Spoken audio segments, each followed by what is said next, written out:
News Sponge, all about the news.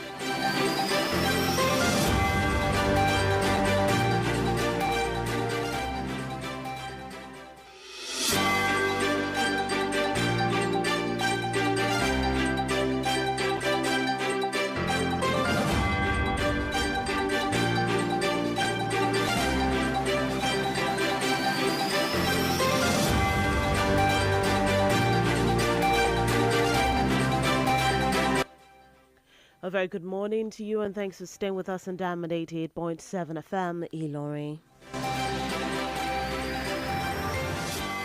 This is the News Punch, a news and current affairs compilation of topical stories making the headlines. I'm your host on the Wednesday edition. My name is Bisola Oduwole Suleiman. You're welcome. And here are the headlines trending in the news today. Tinubu calls for focus on youth empowerment, digital economy. President Tinubu pledges federal support for Maiduguri flood victims.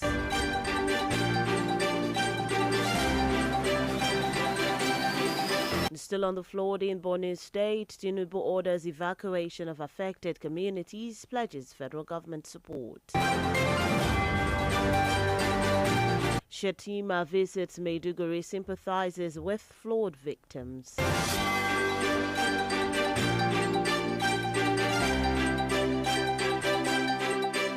And still on the devastating flood that happened in Borno State, wild animals on the run, cemetery submerged.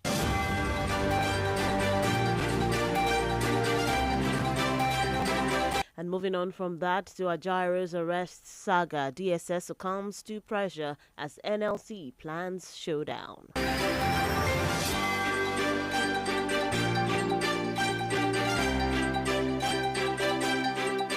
And Atiku says Ajaro's arrest, broader clampdown on organized labor by Tinubu's government.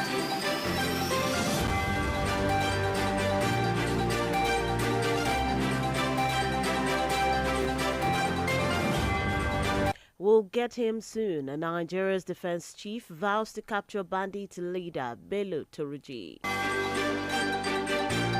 And in Kwara State, Governor Abdulrazak approves 2023-2024 promotion examination for TESCOM staff.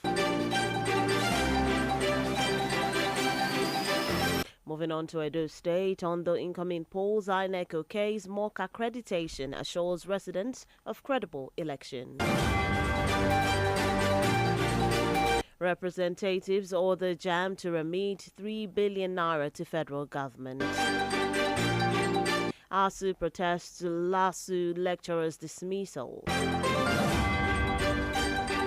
And in Ebonyi State, Ebonyi government reads riot act to the 14 local contractors. And lastly, on the local scene, prison break in Borno amid severe flooding. Moving on to the foreign scene, killer of Ugandan Olympic athletes Cheptegei dies in hospital. UK Starmer faces down Parliament over unpopular benefit cut. Israeli strike in Gaza humanitarian zone kills 19. Harris, Trump to clash in pivotal presidential debate. Moving into the world of sport, Super Eagles draw Rwanda in frustrating Kigali outing. And Eguavon quits as Super Eagles interim coach after draw in Rwanda. And those are the major headlines making the rounds in the news today. It was compiled and edited by Abiodun Akinwumi. For sponsorship or advert placement, kindly contact our sales and marketing office on 09129294332 or 09077227120.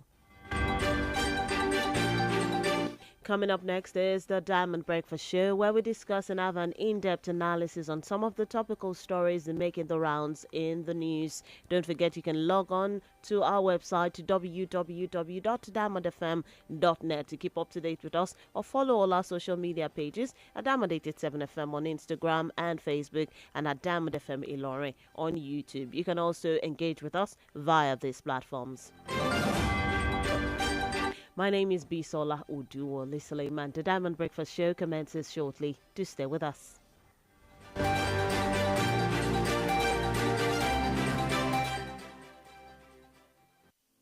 The major talking points in Nigeria are always on the lips of the citizens. What's going on in this country? Look at smaller countries taking lead, and you call yourself giant of Africa. Yeah. Nigeria don't spoil my business too much. Nigeria is too hard for us. I mean, they want to kill us. Father, not kill us for Nigeria. Oh, please, help us beg them. They should reduce their expenditure so that they can free enough money for social development. I wish for a Nigeria where we elect a leader based on competency and not popularity. On the Diamond Breakfast Show, we place the spotlight on the critical issues in the country. Government that says they are broke can prioritize construction of an additional runway over education of the people. How can a government, how can you hold Indomine? I mean, this is intolerable. It's provocative. Now, you see, when you look at our democratic journey, we are yet to practice genuine democratic system in Nigeria. Join us on Mondays to Friday on the DBS from 9 to 10 a.m. The Diamond Breakfast Show, amplifying the voice of the people.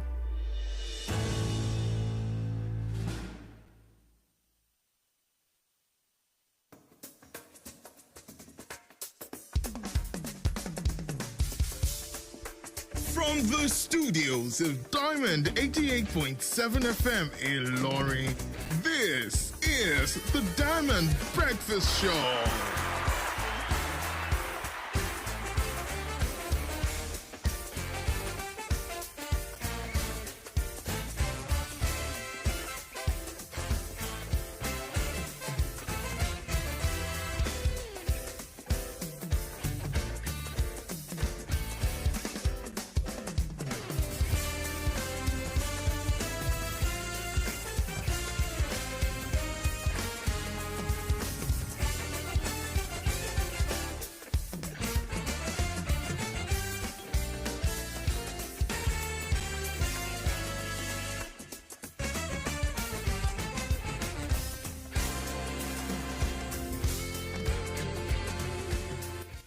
Good morning, Nigeria. Good morning, Kwara. Good morning, Africa. Wherever it is you're listening to us from, this is Diamond 88.7 FM, your shining supreme station, your one-stop dial, and you're welcome to the Diamond Breakfast Show. This is your bumper-packed show where we talk about issues of national importance, social issues, political issues, lifestyle. We talk about anything and everything that has to do with us as Nigerians, how it affects us, and the policies that are being put in place and what the government needs to do. This is a platform for interaction between the government and the masses. My name is Bisola Oduwole Suleiman, and I am your host on the Wednesday edition of the Diamond Breakfast Show. Good morning.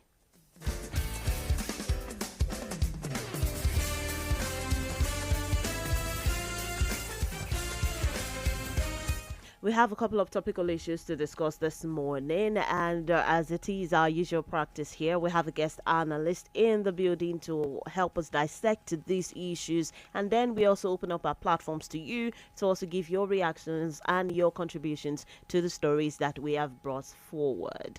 Don't forget, your comment, your reactions has to be civil, it has to be short and precise. Please, let's go straight to the point when you reach out to us. Also, when you're sending in messages, please do not send us bulky messages. Just go straight to the point. Thank you so much. My guest is a public affairs analyst. He's a social commentator. He's an engineer. His name is Engineer Jacobs Omotayo. Good morning, sir. Thank you. Good morning. Good morning. Thank you for the good work. All right. Thank you so much. It's good to have you here this morning, despite all that is going on right now. But, well, we just have to persevere and keep moving. Yes, all right. This morning, we'll be taking a look at a range of stories from the cabinet. The impending cabinet reshuffle of President Tinubu's government, would also take a look at the ban of children from social media, the proposed ban of children from social media by Australia, and then would also take a look at the flood in Borno State and the preparations of other states in order to prevent this from affecting the lives and properties of people in their state. But the first story we're taking a look at is the ban of children from social media.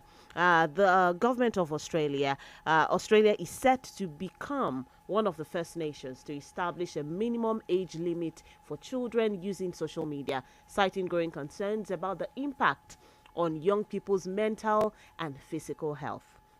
Prime Minister Anthony Albanese announced the move, which comes as a part of a broader effort to address the negative effects of social media on society. While he did not confirm the exact age, he indicated that it would likely fall between 14. Revealed that government will begin with an age verification trial before officially introducing the age restriction laws later this year. He also said, and I quote, "I want to see kids off their devices and onto the footy fields, the swimming pools, the tennis courts." Albanese said that while speaking with Australian Broadcasting Corporation. He says, "We want them to have real experiences with real people before we know, because we know that social media is causing social harm." It's a lot. The report is a lot, but I think I would stop there.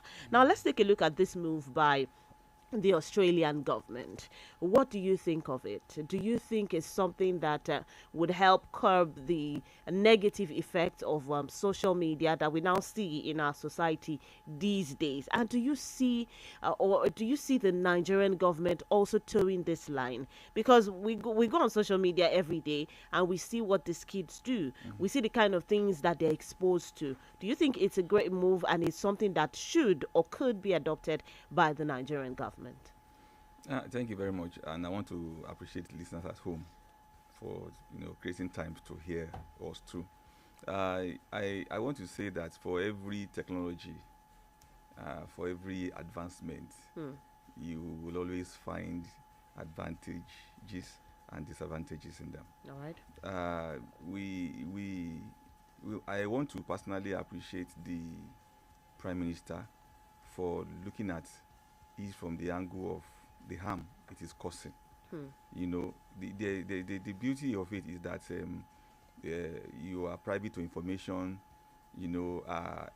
Sometimes information are coming timely on the go, and then you have the ability to expand your knowledge base. Using these devices. But it has come to the fore that a lot of harm happens while these devices are being used. I will tell you very honestly that in this part of the world, we've had very nasty experience with the way these telephone or these handsets or tabs are being used. You can't. You see, it's not too long ago. Maybe it's like 5 or 6 months ago. Even here in Kwara, in Ilorin, where students coming in to resume into the university came from Lagos, coming to Ilorin for the very first time, and was trying to locate the so-called guardian, and he was receiving phone call while crossing the road, just somewhere around the airport, not far from the airport entry, and he got knocked off, and that was the end. Let's not talk about the addiction, the risk of addiction these days. They're walking on the streets, pressing their phones. Yes, people are too addicted to observing the screen. They stay glued to it. They are so captivated, physically, and sometimes you can even call it emotionally. They are so glued to it. Now that's one. Another one is, social isolation. These days you find, children staying in their room alone, not wanting to interact with people. Even sometimes when you call them to come and eat their food, they are telling you that no, let that food wait. I am busy right now. And busy doing what? Busy doing what? So you find them that there's this over reliance on these devices. You know, and another thing, you find out that some of these children have used this to capture the essence of their friends, of their you know, using it as a means of bullying. You know, there's this cyber bullying coming up. There's no little to it. There's no small thing to it. You know, when somebody is doing an identity theft, you know, somebody is using somebody's hacking into somebody's into a group, and you know, trying to distort information, and just so you find out that inappropriate content are also coming, where you find children, you know, exposed to pictures that are not good enough. Some of them go as far as to pornography, and the rest of them just trying to go into what adults do. You know, at the end of the day, you find eye straining. You know, people strain their eye. You know, people lose their sleep. You know, there's this kind of depressed attention span. All right. You know, where you find out that a lot of negativity is coming to play on mental health of the people. You know, looking at this, some people don't sleep. You find out, or you find out that when you put up on your phone, sometimes you find out some people are still awake online by 2 a.m. You know, then this invasion of private privacy. You know, your privacy is invaded. Somebody is hacking into this, somebody is hacking to that. The impact of it is enough to create psychological trauma for the individual in question. So I want to say, this government had, you know, opened our eyes to some things that probably some governments are not looking at. Okay. You know, you remember those days when former governor Bisola was eulogizing this. I can't remember what he was calling it. Patako Imo or something like that. Or there's a name he called it. Okon Imo. He was calling it that was introduced in Osun State. Just that people should be able to go into this and be able to help themselves technologically and the rest of them. But if you look at it, this government is trying to do something. Set limits. All right. You know, using age, using usage.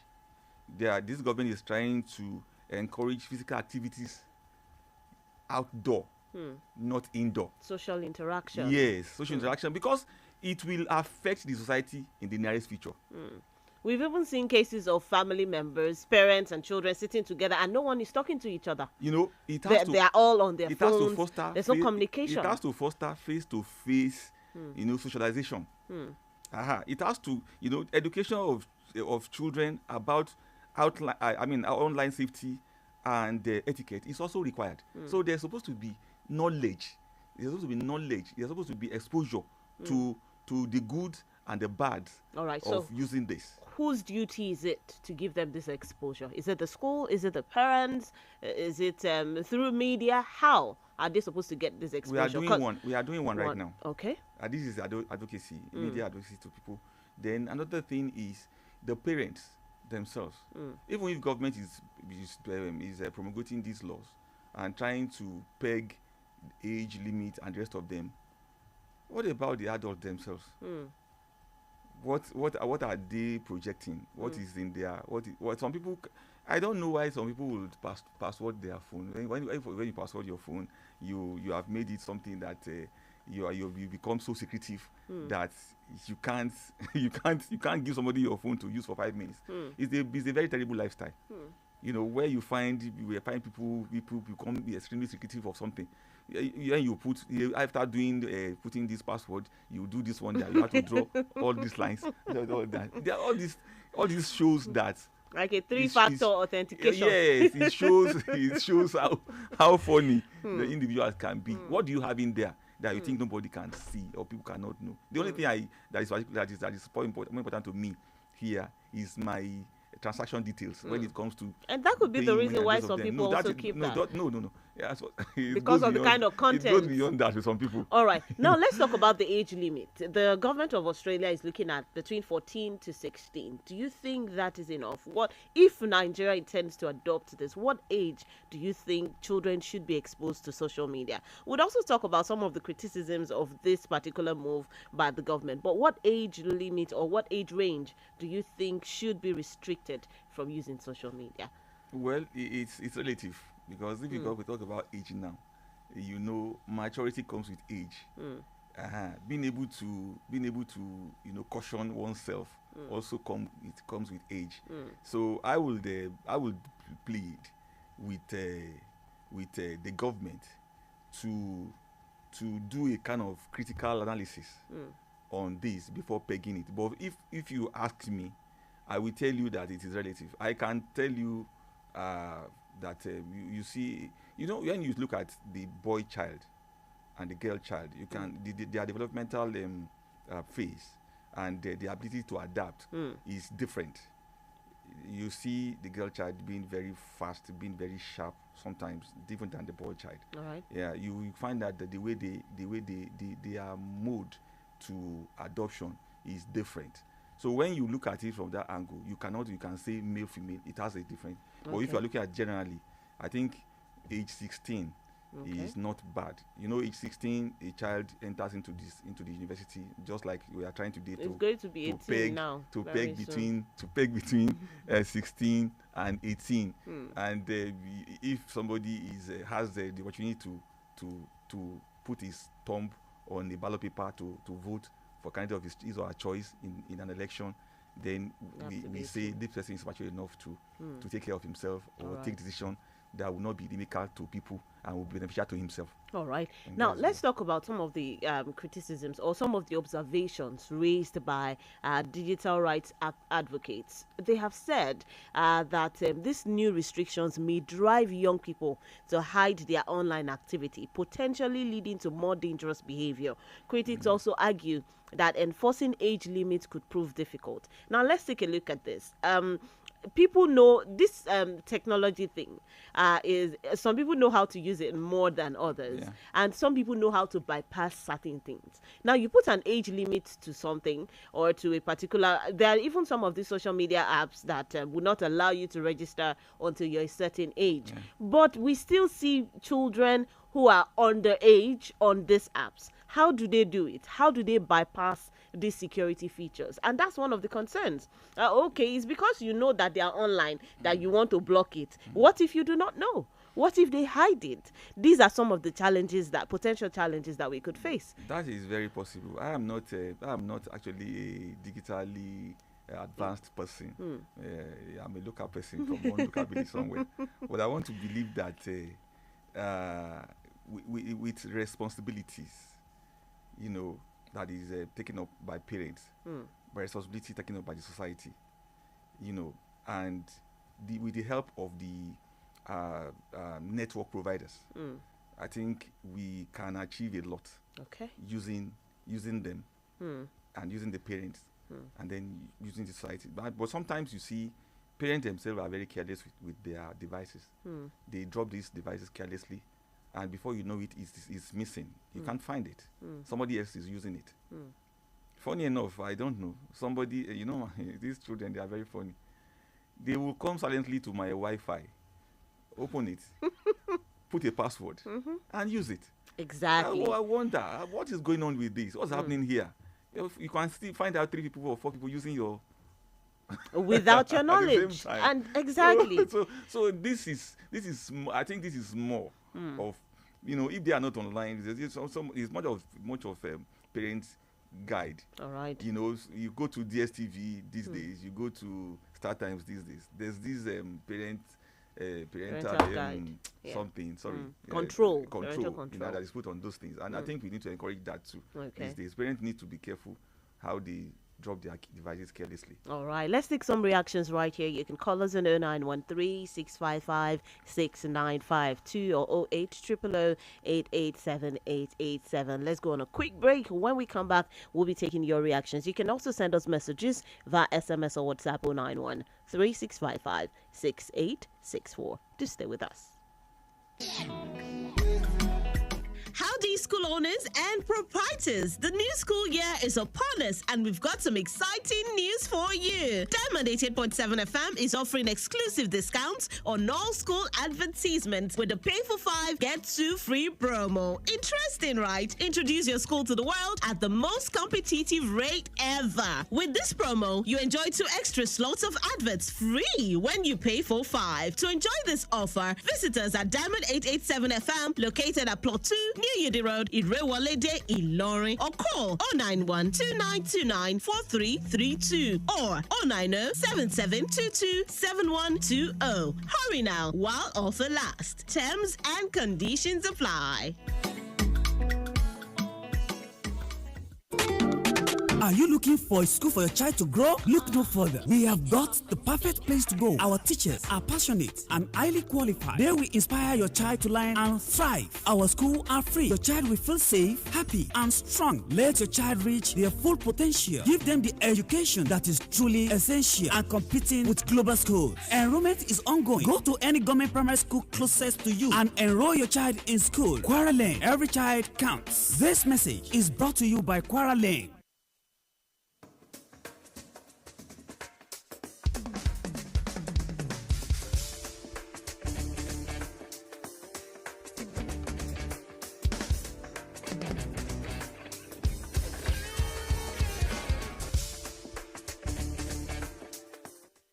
Welcome back from that short time out. If you're just tuned in and joining us, you're still listening to the Diamond Breakfast Show, reaching you from our studios, Diamond 88.7 FM, Ilorin. Before we went on the break, we took a look at Australia's move to restrict underage children from using social media. This is due to the negative consequences of excessive social media use, and they're proposing that children should engage in more physical activities, social interactions, and the likes. Well, and we're taking a look at Nigeria adopting this kind of restriction as well for our children, protecting the children from social media and the negatives that we tend to find on the use of social media. What do you think about this? Do you see this as something we can adopt, and how do you think we should adopt it? What age restrictions should we put on the use of social media by our children? You can call us on 0913-655-6952 or 0800-887-887. And then you can send us messages via SMS or WhatsApp 0913-655-6864. Hello, good morning. All right, we lost that. Do call us back on 913-655-6952. If you're trying to call in and you can get through, kindly send us a message via SMS or WhatsApp 091-3655-6864, and we will get to it. Hello, good morning. Good morning, Bisola. Good morning. What's your name and where are you calling from? My name is Yemi Asaju. All right. I'm calling from Ilorin. Good morning, engineer. Good morning, sir. Yeah. I want to contribute to the issue under discussion. All right, sir. Now, if one looks at the vices that come with the use of phone, not only by underage children, but also by some so-called adults, on moral grounds, the idea is a welcome one. Phone use has taken some of our youth beyond the control of their parents. I have seen a primary school puppy who vowed not to accept any phone less than 150,000 naira. That was then from his parents. Primary school puppy. See, Nigeria, for instance, is a country where we do things beyond the expected normal boundary. The immoralities that are associated or harvested through the use of phone by the youths are things of great concern. No mention should even be made of criminal activities. Now, finally, as good as the ideas is, it is going to be very, very difficult to execute, just like Engineer Jacob has analyzed. It is going to be very, very... Nigeria, in Nigeria, every Nigeria is a born actor. If you go to the left, before you balance there, they will take you to the right. And before you know it, they will take you to another dimension. Now, if you say children cannot be registered, can't they make use of phones of the adults and do the havoc they want to do? Look at what Engineer Jacob said, that somebody took advantage of his wife, and they did what they wanted to do. So they can equally use it to do other damages. So I think the best way out is.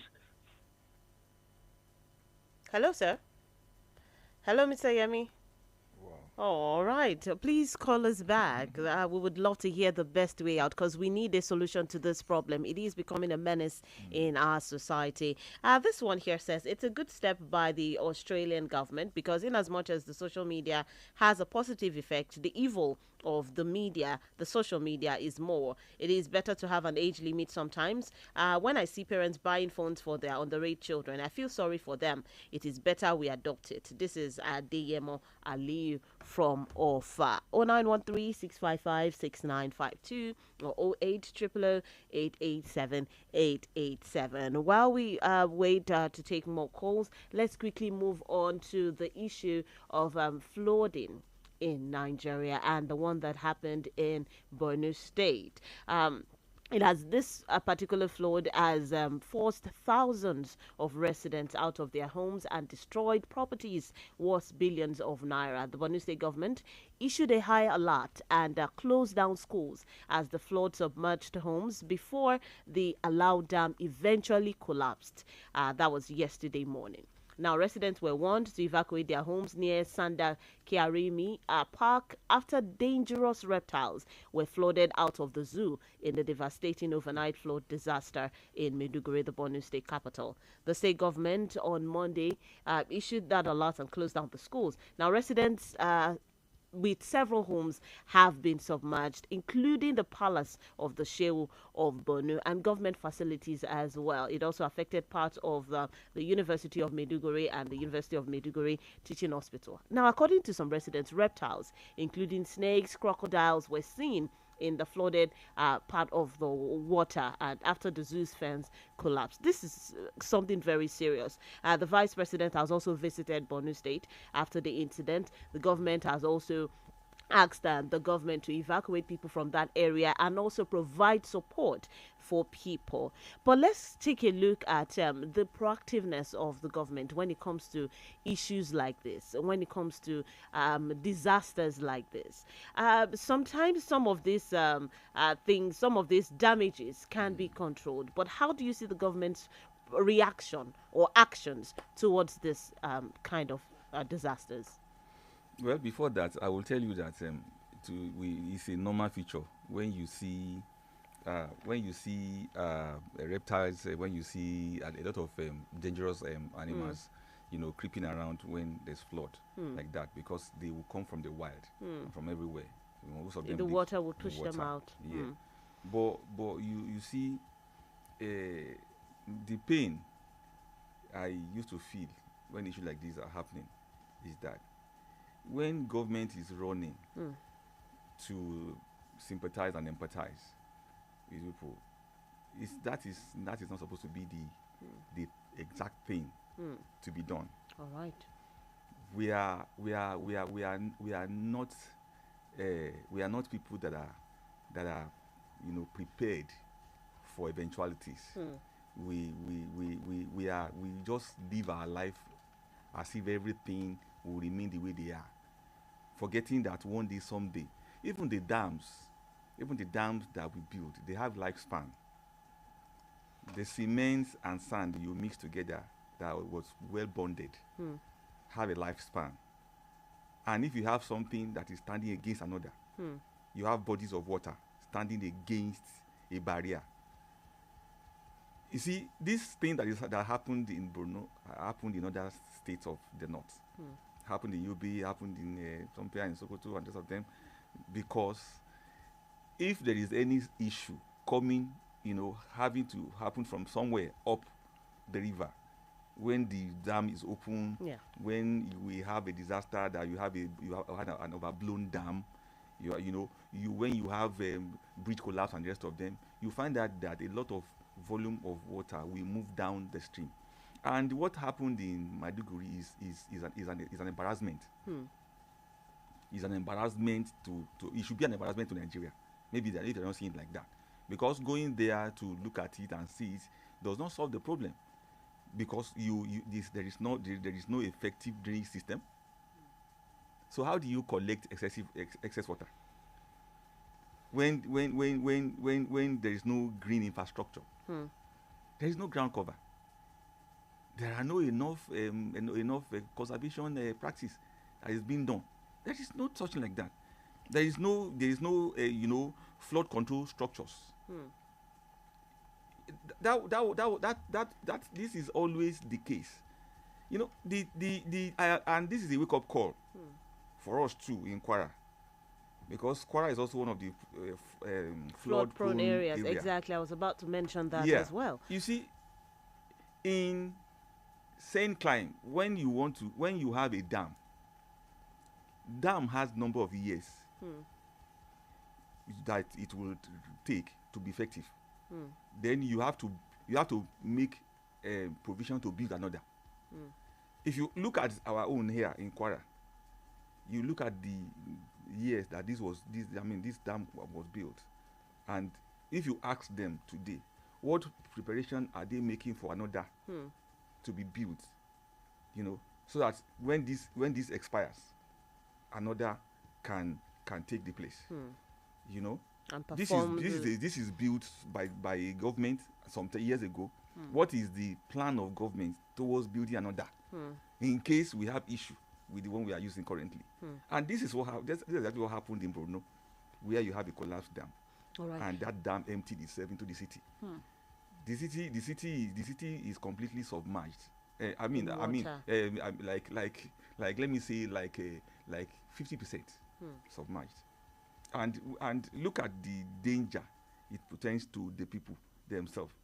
So I think regular maintenance of our drainage system is very important. All right. And flood mapping and zoning is also very important. All right. Now let's quickly talk about some of the man-made causes of flood as well. As much as we're talking about the government doing its responsibilities and taking charge, we also have some flood that are caused by human beings, by our actions, by our inactions, by our habits as a people. Let's quickly take a look at that and see how we can also educate the public about this, because we see people dumping refuse in drainages. We see people not taking control of the environment. How can we ensure that we do better as a people? How can we ensure that we control it to the barest minimum? Number one is that the climate has been distorted. This is not what it used to be before. The ozone layer is constantly being depleted by man. Every day you find tree felling, falling trees everywhere. And then you find out that the common man cannot even afford kerosene. How many people can afford to fill gas into their cylinders these days? Then won't they eat? They will have to do something by any means. Then these are happening. You find people dropping a lot of dirt into the drainage. Ojo tissue, actually saw one, and then putting it in the drain, yes. Exactly in the drain. And you can imagine the volume of dirt that is in that you find in Asa River, particularly towards the dry season of the year. And you remember sometimes the bridge around Unity here, was being evacuated most of the time, being packed every time, removing the dirt on it. And then you see the kind of massive waste that will not even decompose, that is put into it. So you find a lot of things. Government not doing enough, for the preservation of the wetland. You find a land that is already saturated with water, and then you find more water coming into it. Then what do you expect? It will remain afloat. It won't go. It can't go. Water don't just go like that. If the soil has taken enough, whatever remains will remain on top. And God knows how many days, how many weeks it will take before the soil will be able to absorb it. We even have some that cannot be absorbed. It will not decompose. So it will bring a lot of things that we don't expect. It will bring sicknesses. It will bring diseases. It will drive people away from their homes. It will make people refugees in their own place, in their own country. So it's a lot of issues that is attached to it. But if government, put on their thinking cap to know that this is possible, this can eventually happen, then they will do what is necessary. Even you need to give people this public advocacy. You need to talk to people. You need to engage the people to know that some of these activities they are carried out is not good enough. Government knows that you are constructing a drainage, and you are constructing a 1 meter width drainage to take what? Look at our major roads. Look at the drainages that we have there. Look at the wideness. Look at what it is. Look at the depth. So what volume of water do you want to collect? You look at if you look at even this popular Ajashepo road going towards Olulade and the rest of them. Look at the drain.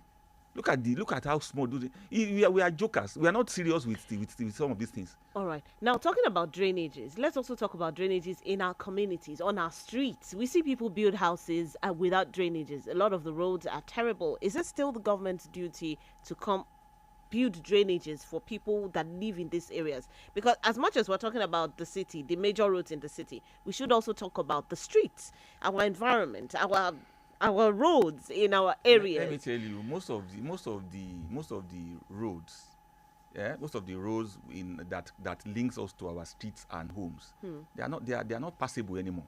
They're not passable anymore because sometimes I think government sees this as our business. It's not their business. Some people find it difficult to even drive to their homes. Now they find somewhere to park their cars and trek the drainage distance to their homes. You can't imagine where there's no road. How much more do you talk about drainage? Drainage for where? Who dash monkey banana?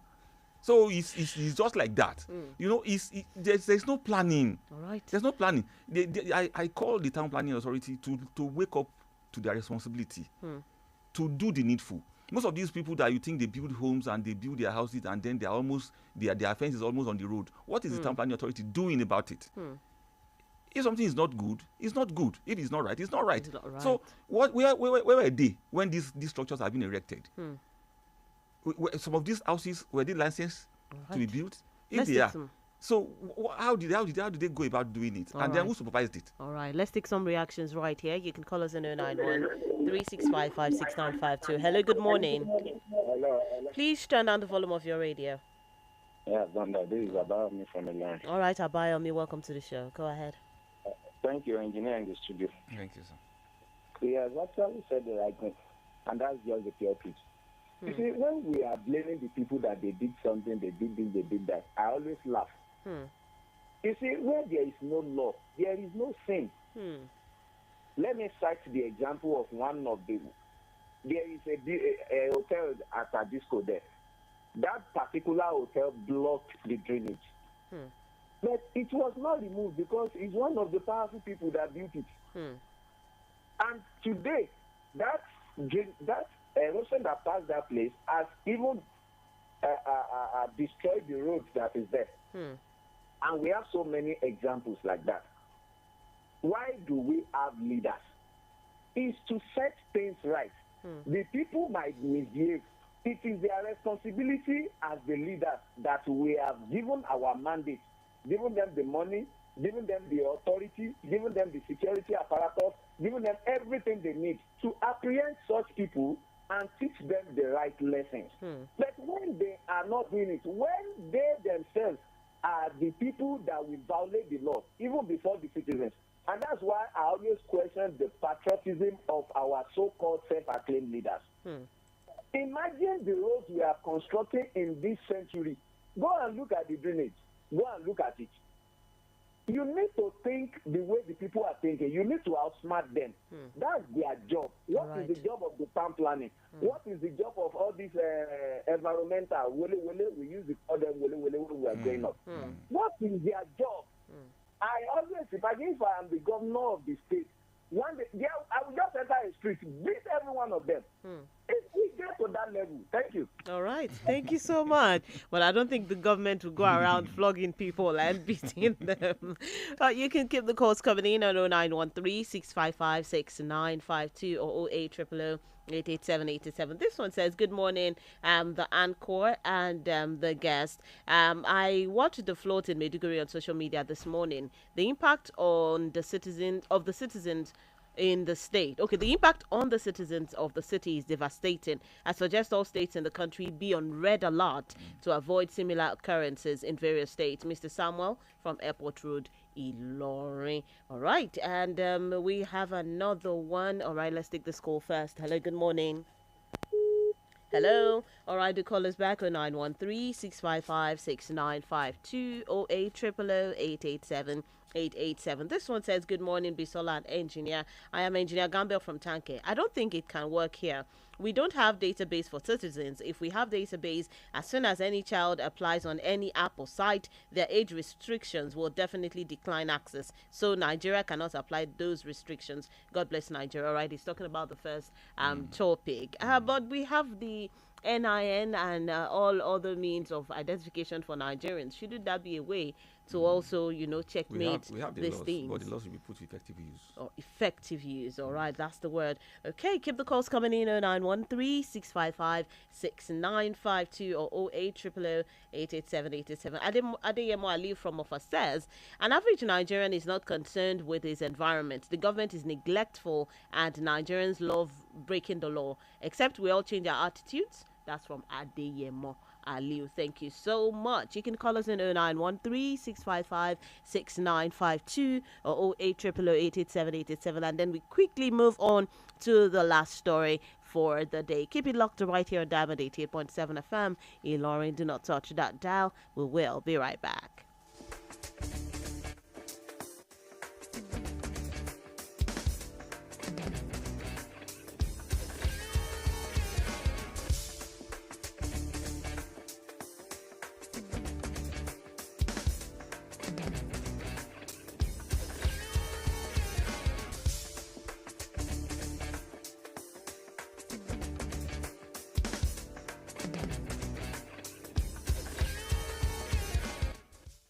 All right, welcome back. It is still the Diamond Breakfast Show, reaching you from Diamond 88.7 FM in Lauren, your shining supreme station. We've been having conversations about two critical topics this morning. You can still send in your reactions via SMS or WhatsApp 0913 655 6864 0913 655 6861. Then you can call us on 0913 655 6952. I am still Bisola Oduwole Suleiman, and I have with me engineer Jacobs Omotayo. Now, quickly, we move on to the last story for the day, and it is about the intending shake-up of President Bola Ahmed Tinubu's cabinet. A source in the presidency has hinted that the presidency might execute the cabinet dissolution pretty soon. He said the president is not unaware of the criticisms trailing some of the ministers and the complaints from the public over their performances, and is ready to change that and improve the performance of the government. He said that the government is keeping the details of the dissolution, and this information will be made public soon, and those that will be exited from the cabinet will be announced, and their replacements are ready. But of course, we do not have all of that yet. But what do you think about the impending dissolution of the cabinet? Do you think it is what we need at this point in time? Do you think it is important or it is necessary at this point? Well, I think one thing we have to establish here is that the president has done due diligence, to fish out these individuals to work with him. So many of them we know are his allies in the past. The bulk of successes recorded and failures recorded in this government stops at the desk of our president, Mr. President. So the failure of the ministers, the wrong application of whatever principles and ideologies that has been experienced by this administration will be the fault of the president.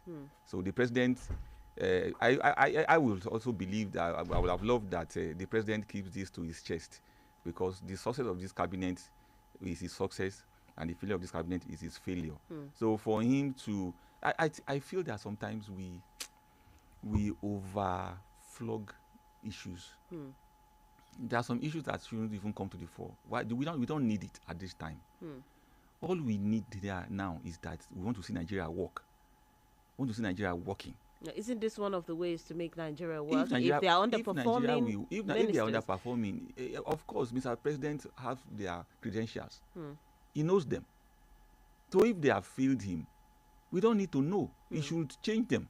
All we need is to see Nigeria work. We don't want. You see, sometimes Yoruba will say, you are bringing those informations to us to do what? What do we need such information for? Today, virtually every individual that can say a thing is gagged. So if you today, what do you want us to say? To say that Mr. President should not change them, or that Mr. President should change them and then bring in who? It's if we want to score this administration, the scoring rests on the table of Mr. President. All right. Either he succeeds or the otherwise. I'm not playing for the otherwise because I love this country. But I want to say that all we need to see is to see that our system is working. Everything about us is working. But they were telling us they want to change cabinets. When you want to appoint them, when you want to bring them in, did you tell us? You don't need it. All right. Now, talking about seeing this country grow and seeing this country become better, one of the ways that some people have suggested or have put forward to the government is cutting down the size of its cabinet. At this point in time, is it a reshuffle of the cabinet that we need, or cutting down the size of the cabinet members? Because that is suggested to be one of the ways to cut down on the expenses made by this administration, cutting down on the government expenses and the expenses used in running the government. What do you think about this? Do we need to cut down the size or decide the way it is? I sometimes looked at the cabinet of UK, and I found out that they have maybe 7 or 8 ministers. Wow. Yeah. All right, we have 46. Sometimes they can increase it to 100. You know, you have in this side of the world where you have special advisors. You have 100 special advisors to a governor. You can imagine the kind of life we are living in this part of the world. Wasting resources, using people's money the way they want to, using it anyhow they like. Who did they consult? Some of these state governors that are having SC, SSE, SSSSE, and the rest of them. Even some of them don't even have name. How did they come about that? Which of House of Assembly approved that for them? The same way we are talking about the presidency, let us talk also about the states. We are living wastefully. We are living as if we are prodigious. We are living as if tomorrow is not going to wait for us. You can imagine the kind of debt we are in today. You can if we are in this kind of mess financially, with our naira flying to an unknown destination, with food insecurity, with all this, and we have 40-something ministers doing what? What are they doing? And if they are doing, economy is still the way it doing is. For who? I don't know. You see, sometimes it's better not talking about it rather than talking about, because sometimes you feel the pain trying to explain yourself out of this. Yep. You have people outside that are your friends, that are not Nigerians, that are your friends, and they're asking you questions. We have become a laughing stock to the world. Imagine countries that spent safer those days. You know how many safers run after naira. You can't imagine now today. Somebody tells me that if I want to go and buy something from the Republic now, the Republic know that the money is of value than my naira.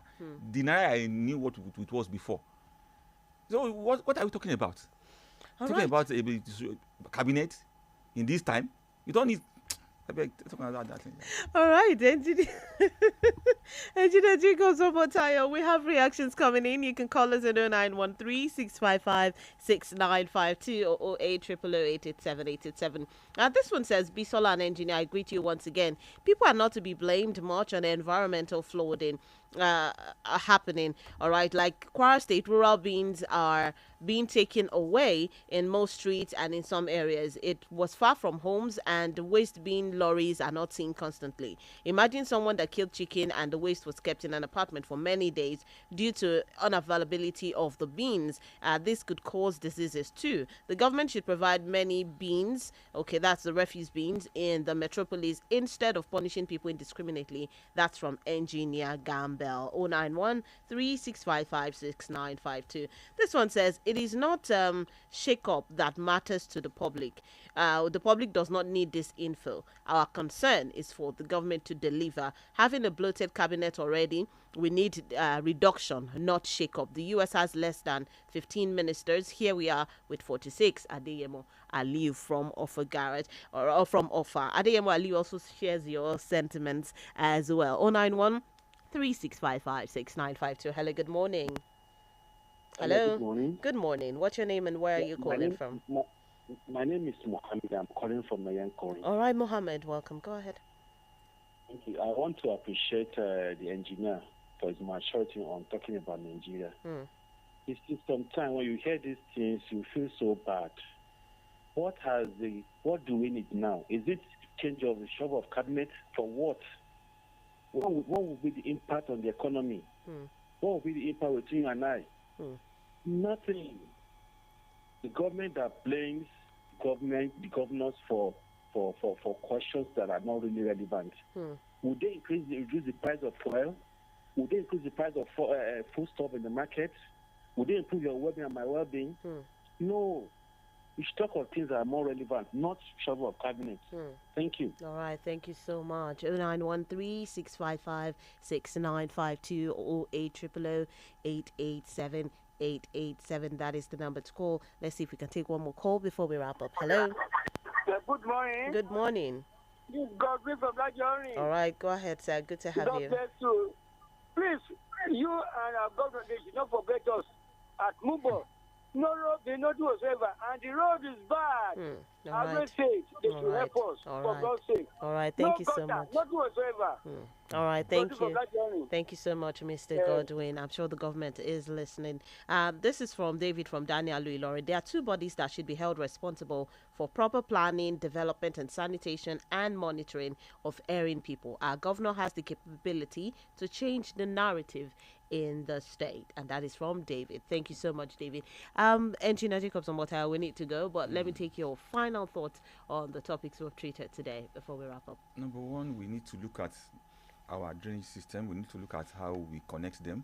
We need to look at the lifespan of those facilities we have put on ground to know how to plan for the future. Now, the other thing is that the issue of phone usage, I want to appeal to parents to please watch their children and caution them on excessive use of these devices. And the third point, I can't remember. On the floor, we talked about the floor. The cabinet reshuffle. The cabinet reshuffle. We don't need that now. They should do whatever they have to do to improve us. All right. Thank you so much. Thank you, Engineer Jacobs and Motaya, for coming, for always taking time to come discuss with us on the program. We really do appreciate you. Thank you to everyone who called in, to those who sent messages, to those who tried to call and couldn't get through. We sincerely apologize, but thank you for the love. Thank you so much for sticking with us at Diamond 88.7 FM Ilorin. My name is Bisola Oduwole Suleiman. Do ensure you have yourselves a lovely rest of the day and continue to do your part as a Nigerian. As much as we're calling on the government to do the needful and ensure that lives are better for every single Nigerian, we should be happy to call this place home. We also need to do our part as a people. Have a lovely rest of the day. To take care.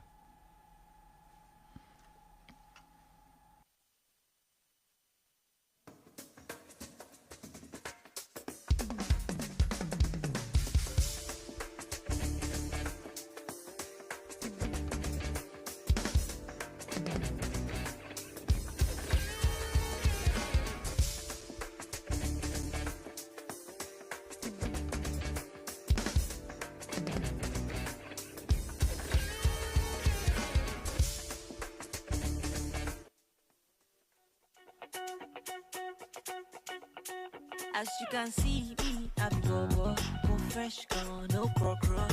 Got them place, let no man curse. Oh, what I true, oh, yeah, ask anybody. Everybody wants.